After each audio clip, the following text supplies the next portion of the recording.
So what would you say to people whose fear might have been exacerbated by the internet and the things that they see of people telling them what to do rather than them listening to the church?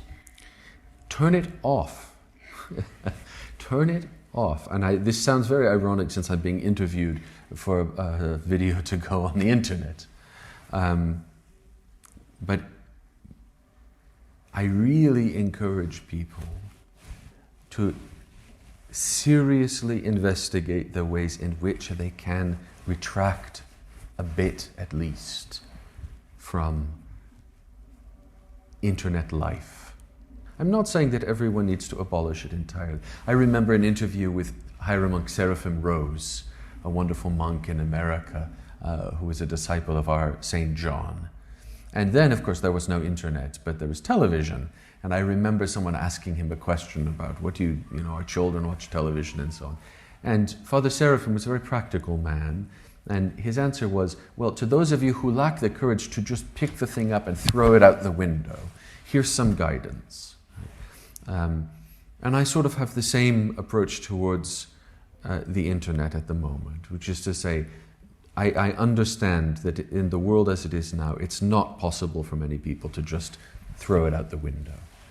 But I do think that everyone, especially young people, should seriously consider ways that they can define its place in their life rather than letting it be the kind of fabric of their life. Because you'll get stuck in that trap and it's very hard to get out of. Right?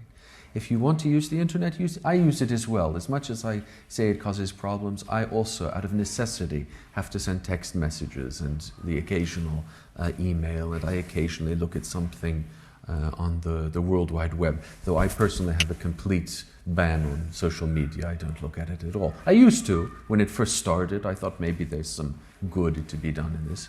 I realized that for me personally, the bad was so much greater than the good that I just eliminated it entirely. But I would say to people, limit it. Limit it. Whatever that has to mean for you. Pick certain times of day when you'll use it, and other times when you will deliberatively make the choice not to look at the phone when it pings that you have a text. The message will still be there in 2 hours. This is a time of day when you're going to do other things. But as to the specific question of how the internet has exacerbated the fears of the pandemic, this to me is a real testimony to the power of the internet to create this fear. Because so much of what people are afraid of are things that only have reality online. Right? Fears about vaccination or fears about non-vaccination.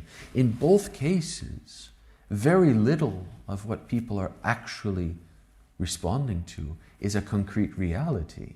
It's rumors and second-hand information and gossip and reports. What good does that do for your soul? Right? To have read the 50 most recent statements, either pro or against vaccines or pro or against travel restrictions or lockdowns. I mean, this has become the subject of every conversation that everyone has. I travel to all of these different countries and everyone wants to hear about these things.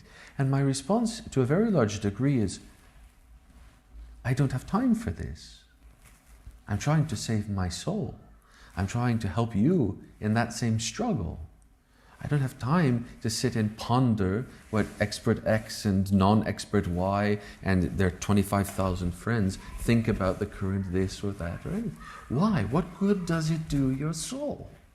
It causes you to be afraid, to worry, to be angry. And then when you finally put it down, all of that worry and anger is still inside of you. What do you do with it?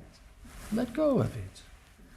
Come to the church where we don't talk about these things any more than we absolutely have to. Occasionally we do have to bring these things up. But early on when the pandemic started, I did a series of online lectures. And I said at the beginning, the one thing we're not going to talk about is the pandemic, because this is the way the devil works. Right? If he can get you so concerned about something that it's all you talk about, he has very effectively stopped you from doing the things a Christian needs to do, which is learn about the Christian life. And every hour that we spend worrying about the pandemic is an hour that we have not spent learning how to love our brother, forgiving the people who have wronged us, repenting from the wrongs inside of us. And you won't get that hour back. It's gone. And I suppose as you get a little older, you start to realize the number of hours is limited. How much of it do you want to give up? How much of it do you want to give away for something that ultimately, at its best, brings you nothing, but usually has a very negative effect on your soul overall? The state of worry and anxiety over the last 2 years has been through the roof. Right? Don't follow that path.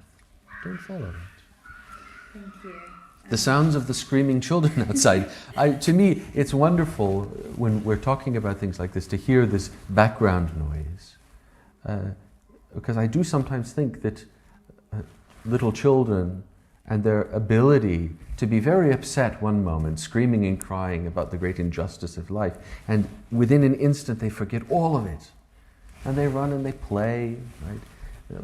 The little children out there because we have another hour or two of sunlight before it gets dark, and they want to play while there's light. When we lose that ability to just let go and to move forward, the devil says, aha, I've got them. No, don't let him have you. Move on. Be more like them. Yes.